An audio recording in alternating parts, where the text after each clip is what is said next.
Are you looking for an inspiring listen? Something to motivate you? You've come to the right place. Welcome to Women of the Northwest, where we have conversations with ordinary women leading extraordinary lives. Motivating, inspiring, compelling.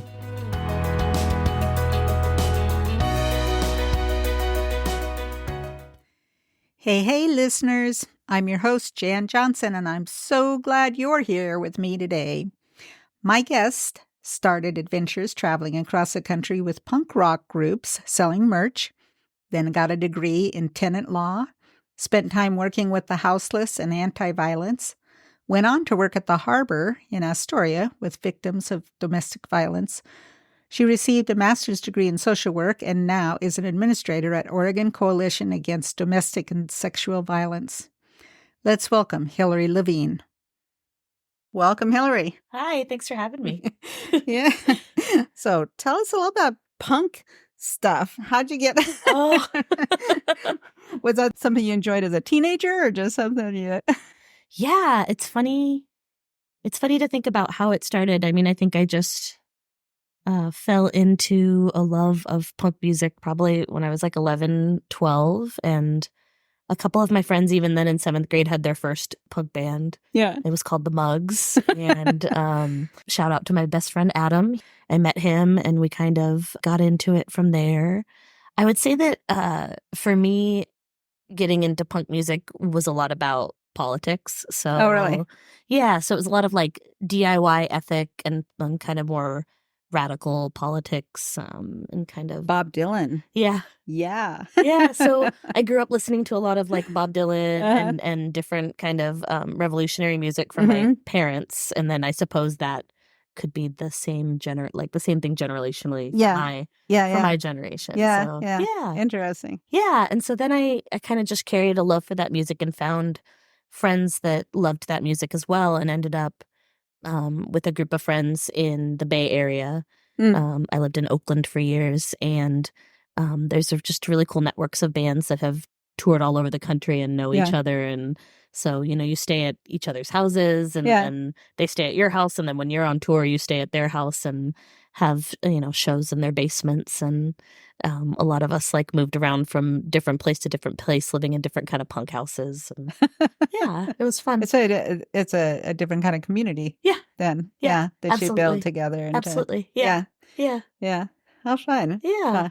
Well, I suppose it's probably similar like the Browns Mead Flats having their group of folks, when they travel at different places and whatever too. Yeah, absolutely. Same kind of thing. Yeah. And it's fun. It's fun that I still have friends like all across the country that kind of know each other just from that period in our lives of traveling around. So. Yeah. When you were a kid, what did you want to do when you grew up? Oh, well, from my earliest memories, I loved the water, so I thought that I was going to be some sort of a marine biologist. Oh. But then I think politically got really aligned with wanting to be involved with more kind of liberatory things or things that were helpful to people. Mm-hmm. My dad's a lawyer. Oh. And so if you asked me when I was a teenager, I would have told you absolutely not. And I wasn't going to be a teacher either. Yeah. And so my dad was really proud when I went to law school and passed the bar exam, although I've never practiced. So I, fell more into the line of work that I do now, direct services with survivors of domestic and sexual violence, and got my social work degree because that more kind of aligned with how I wanted to reach out and help folks. But so from a marine biologist to a social worker. But you did get your law degree. What were you intending to do with that? So when I lived in California, I really wanted to be a landlord-tenant attorney. I wanted to work around tenants' rights and fair housing for all. What motivated you? I have been involved with movements to support and end houselessness for a long time. So, like around that same age of high school, I started doing a group called Food Not Bombs with my friends, and they're like autonomous groups all around the country, but they basically glean food from supermarkets and cook it and feed it to folks. Oh, okay. And so I just had been involved with unhoused communities for a long time. And that's when you started being a foodie. Yeah. I guess it would be, yeah. Yeah. Well, yeah, because when you get like a big old box of vegetables that don't quite go together and you have to figure out how to serve it to people, it's kind of a fun puzzle. So yeah, I guess that might be, yeah. My dad is also really a good cook and a foodie as well. So I carry that as well as the lawyerness with him. So. Huh. And are you still like around here locally? Are you involved with Houseless or? Yeah, so I volunteered for years at the Astoria Warming Center and worked with folks that were on the board there for some times and as a consultant, kind of on top of the work that I do. And then the first job that I took at the Oregon Coalition Against Domestic and Sexual Violence was housing-based. So it was like a HUD-funded position where I worked around the country to try to work with the housing systems and the domestic and sexual violence systems to help them to collaborate more to make housing more accessible to survivors. Yeah. So I did that first before stepping into my position now where I work with executive directors of boards and leadership of nonprofits. So you're not doing as much direct well, and people? So when I worked at the harbor and then Cardvo was where I worked in Corvallis, I was a direct service provider and my passion was shelter. I loved working in shelter and just getting to kind of provide those much needed services and connecting with people in a homey environment. Now that I'm at the state level, I don't do any direct service provision. I just provide systems work and technical assistance and training. Yeah. So it's good. When you do those direct services for a long time, you get burnt out. Yeah. So I was pretty crispy and found a way to continue to work in the industry I'm passionate about, but be a little bit more sustainable for myself and be able to have a family and different things like that. So what were some of the things that led you to burnout? Let's see. Well, when I was here with the harbor, I started as an advocate and ended up as the director of services. And I was able to support the agency through 2 executive turnovers. And executive turnovers are always hard, even when they're really well thought out. And so there was a period of time, I think, in just kind of helping everyone to hold everything together where I was on call, I think, for like 6 months straight. Yeah. So a lot of that, 24-hour being available. And then just. And it's crisis. It's crisis. And it's the heaviness of the work. I mean, you're meeting people after they've experienced violence and, really supporting them through that. And that's hard. There's that like secondary trauma and stress that's associated with that. But what's cool is that now in my new position, I get to train organizations on like healthy organizational culture and self-care and organizational care and ways to help advocates stay away from being burnt out. So I get to kind of take my experience and apply it in a way that can help others to not maybe get as burnt out as I did. Yeah. So, yeah. Do you think Clatsop County has enough resources for women or families that are in violence or that have, how are we set up on a 1 to 10 scale? Where would you feel like we fit in? I don't know. Or is that a good way to do that? No, I mean, I think every community has their struggles, right? And seeing how different communities all around the state address violence is interesting. I can't speak highly enough of the harbor. I love the folks that are work there. I get to train them. I get to work with them. I consider them my friends. Yeah. I mean, I know that Clatsop County is one of the highest per capita counties for homelessness, right? And so I think that one of the biggest things that survivors need is housing and survivors of sexual violence. And if you talk to most women who are unhoused, they will have survived 1 or 2 of those types of violence. And so I think that we need to really focus on housing first and getting folks into housing, and then they're able to kind of stabilize out of crisis and connect for other services. I know that when I was doing direct services at the harbor, that was one of the hardest things when our shelter was full, what to do with folks when they needed to flee violence. So what's the answer to that? Lots of affordable housing. And building more, or how do you see in a practical way? How do you see that happening? There's a lot of different models for it. I mean, it's hard in Astoria, right? Because we are limited in where we can build and what we can do. I I guess I would say looking at when we do build new housing, can we have set aside units that are affordable?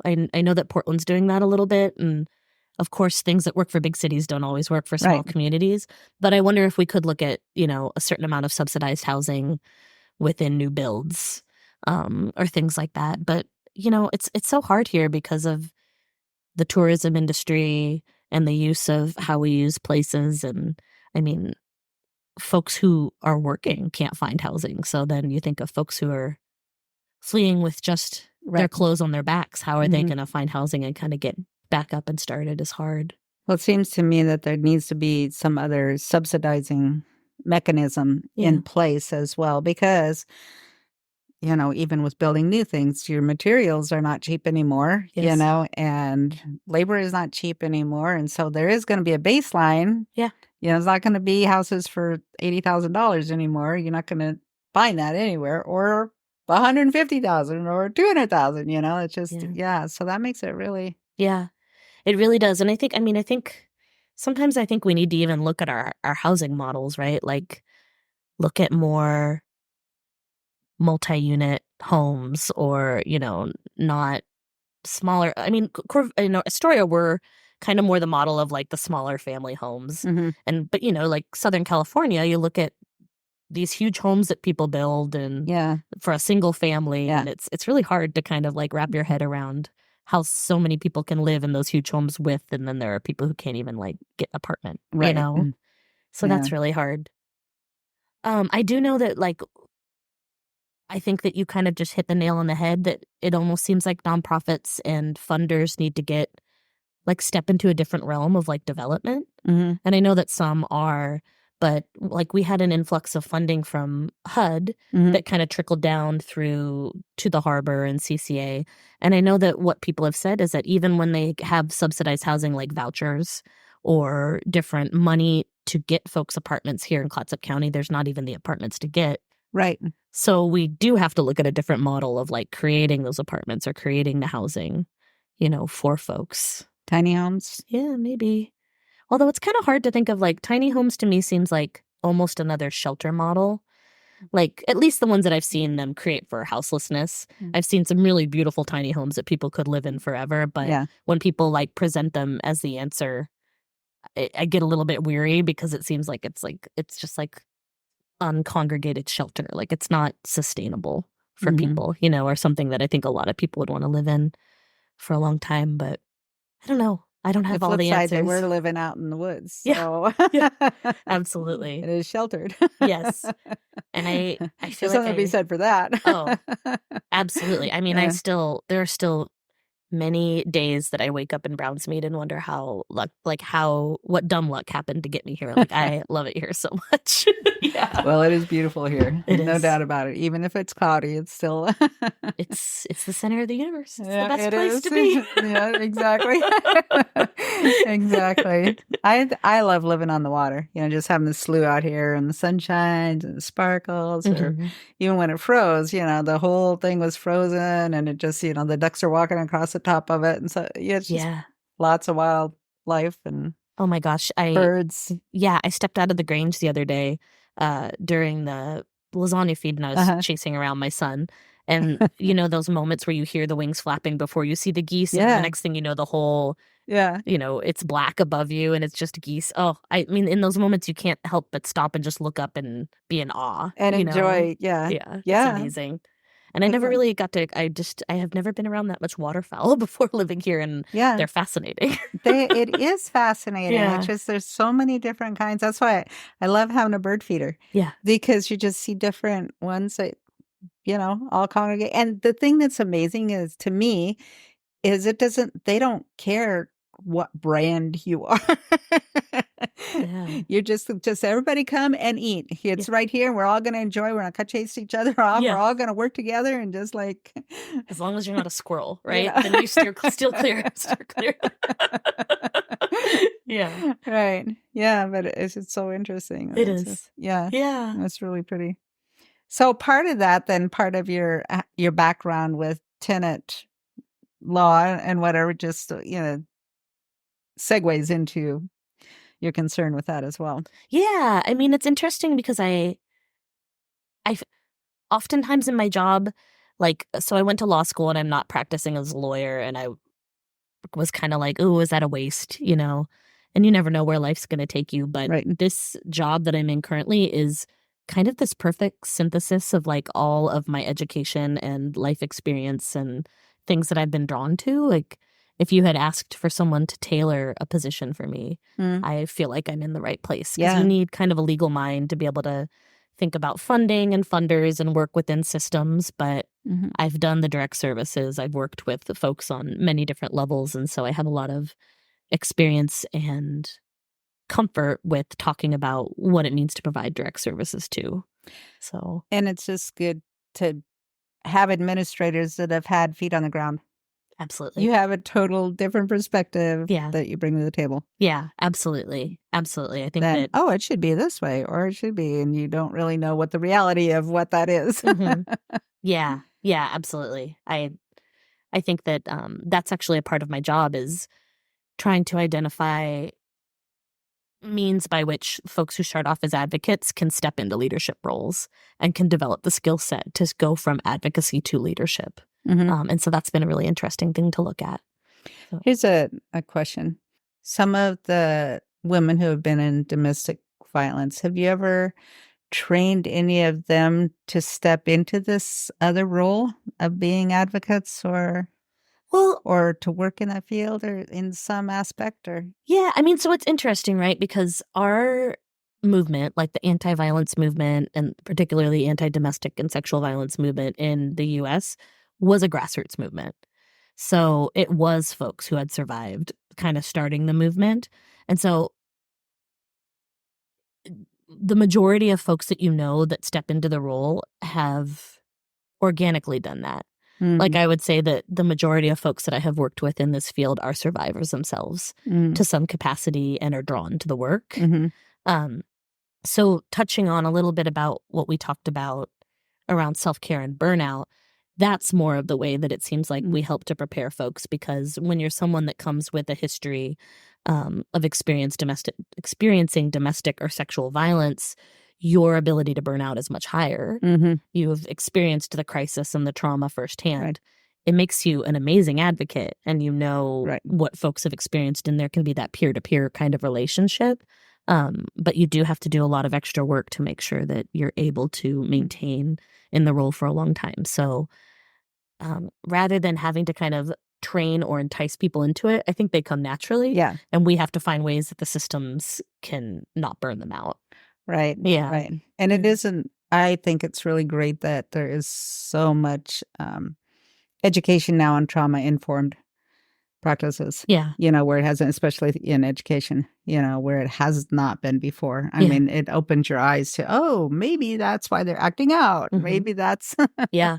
Yeah. Yeah, absolutely. And I think that, you know, advocates from our movement have been a big part of that, right? A lot of like understanding how they reacted to trauma and experiences and really breaking it down for people, and really getting to that crux of trauma-informed care of not what's wrong with you, but what happened to you. Right. Right. So, Yeah. And do you work with legislature? I don't in my role, but the coalition does. So we have a lobbyist, and she's there up in Salem working, and then we work to bring the voices of our member programs to her to make sure that we're lobbying for the right things. Yeah. Yeah. Sounds like you're in the right spot. Yeah. I enjoy it. Yeah. It's just there's so many different systems.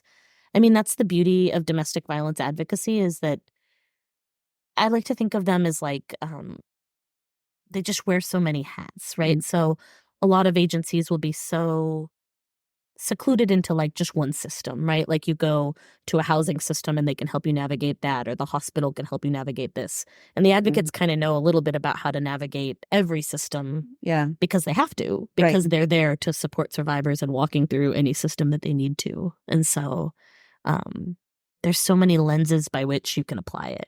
Yeah. You know, so it's like I love to go and talk to different systems and talk to them about how we do the work, and then see the way it crosses over, or talk about trauma-informed care in the way that it shows up in our work, and how can they incorporate that into their work. Like I love the intersections there. Yeah. Yeah. That's when I was working at post-pregnancy clinic, and we had Jessica come out there just to talk about trauma and how, some of these gals that are coming out, that way would be, how can we make it happen better for them, or Yeah. understand better and, Absolutely. work with them, etc. Yeah. Same thing. Yeah. And one thing that the Harbor that's doing that's amazing, and that a lot of our member programs have stepped into, is like, it's one thing to provide direct services and always be there for folks who've experienced violence, but they're stepping into the realm of prevention now too, which is really cool. Which is huge. Yeah. Yeah. And the Harbor's doing great work with youth and kind of, talking about what do healthy relationships look like? What is consent? What is, that was a big focus over there. That is the same thing, is how can we prevent this being a situation to begin with? Let's talk about what does a healthy relationship look like? What are you looking for? Yeah. What makes it? Yeah. Just all aspects of it to, Yeah. And that's something that's really necessary when you're doing the direct service work. I think that's why I ended up in systems work, because at the same time that you're helping people, you want to know that there is something out there trying to stop this from happening to people. Right. And so if you can have the balance of kind of both of those things, like doing a little bit of prevention work and doing direct service, it's so much more sustainable, in my opinion, knowing that you're trying to stop it, or that it's a movement, you're trying to create change. Yeah. It's a different culture. You're creating a different culture. Yeah. Absolutely. A different perspective of what. Yeah. Absolutely. And a lot of what we do when it comes to domestic and sexual violence prevention comes from an anti-oppressive lens.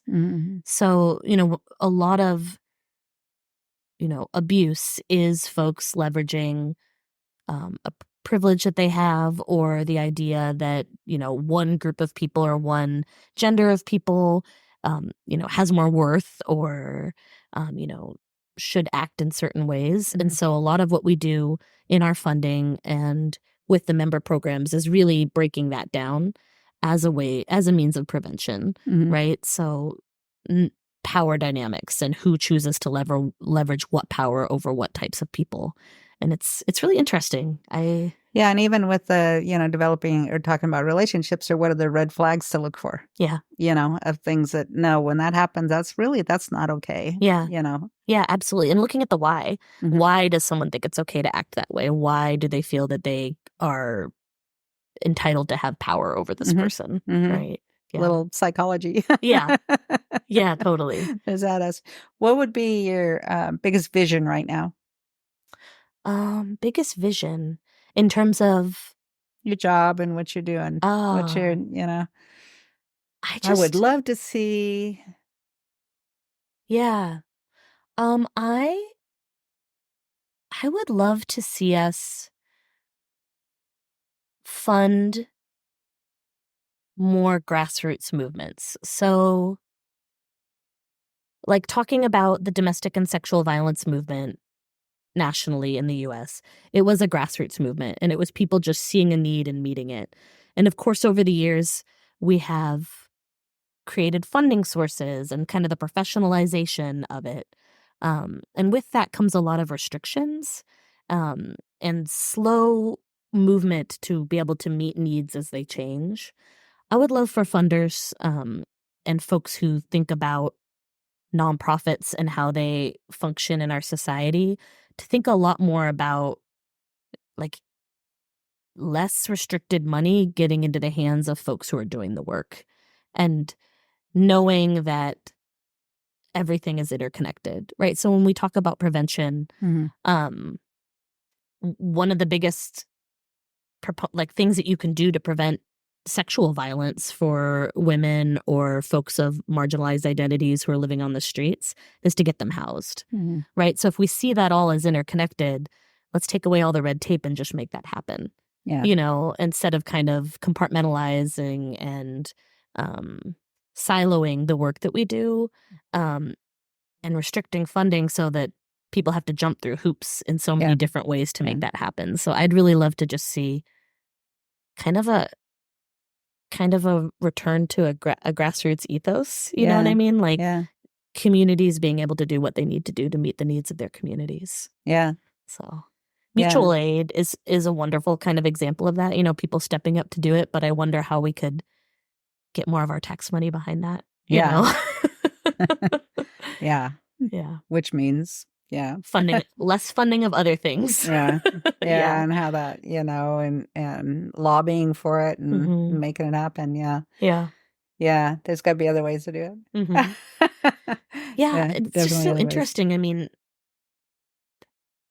I feel like the post-COVID world has made us have to get more creative and rethink, rethink how we do things and in a what lot of ways society looks like. Yeah, in a lot of ways. And I'm really starting, as someone who is supporting a lot of nonprofits all over the state, particularly rural nonprofits.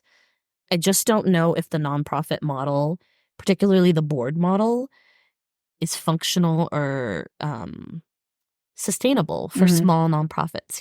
Like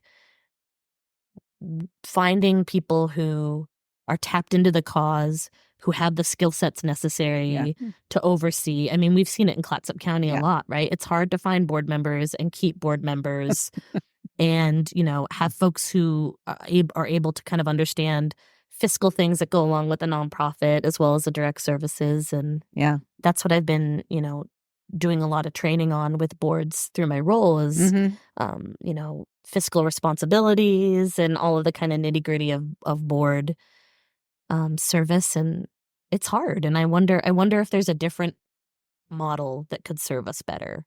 I don't have a lot of answers. I'm still in the creative wondering stage. Well, that's okay, but that's where it all starts. Yeah. That creative wondering leads you to to maybe a fix it. Yeah, totally. Possible fix it. Yeah, totally. Yeah. Because I've just seen so many people who care so deeply about their community also be burnt out and have really harsh experiences with trying to be on boards, So, right? All of us who are well-meaning who have joined a board have a story about woo, that was tough, right? Yeah. That's the truth. Yeah. Well, so in your spare time, your fun time, I hear that you're doing a lot of cooking for the Brownsmead Grange. Oh, yeah. Yeah, absolutely. The Grange is such an amazing community spot in Brownsmead, and I'm really excited to be able to partner with the Brownsmead Farmer Club and come up with events and bring people together in that space. And we have 4 events a year now: crawfish boil, lasagna feed, chili feed, and corn feed, with, of course, the corn feed being the longest running. Yeah. And it brings people out here to Brownsmead to hang out, and I love it. Socialize and do whatever. And we've started having the flats play at most of them, and that's, I think, amazing. Which, of course, they're Brownsmead. Yeah.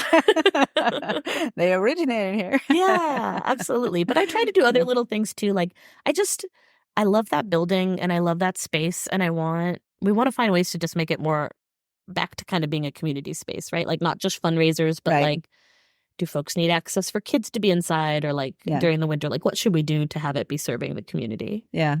So I don't know if they're still doing it, but years ago when my kids were middle school teens, they were down there playing basketball and, just in soccer and indoor soccer, just to get them running and out of the rain. And we've been doing some roller skating down there. Oh. And that's been really fun. So I used to play roller derby. Oh. And so I really enjoy roller skating. And so a couple of my friends have come to visit and we've roller skated, and I've gotten groups together. And we think about how fun that would be to kind of just have a wheels night. Bring your wheels. You know? My daughter, Emily, did that for a little while. Yeah. Roller derby. Yeah. So fun. All right. Well, anything else you'd like to share? Just, it's a privilege to be on this podcast. I think Clatsop County has so many amazing women doing amazing things. And I'm privileged to be sitting next to one and be amongst the voices that get to talk on this podcast. So thanks for creating it. Oh, well, I'm glad that you are on here and sharing your amazingness with us as well. Oh, thank you. Thank you. That's all for today. Did you know it's easy to share an episode with your friends? When the podcast is open, look for 3 dots. Click on them and you'll see various options. You can download the episode, play it next or last, go to the show, save the episode, or copy the link. Isn't technology amazing? Hey, I'm looking forward to you joining me next time. I hope you have a great week.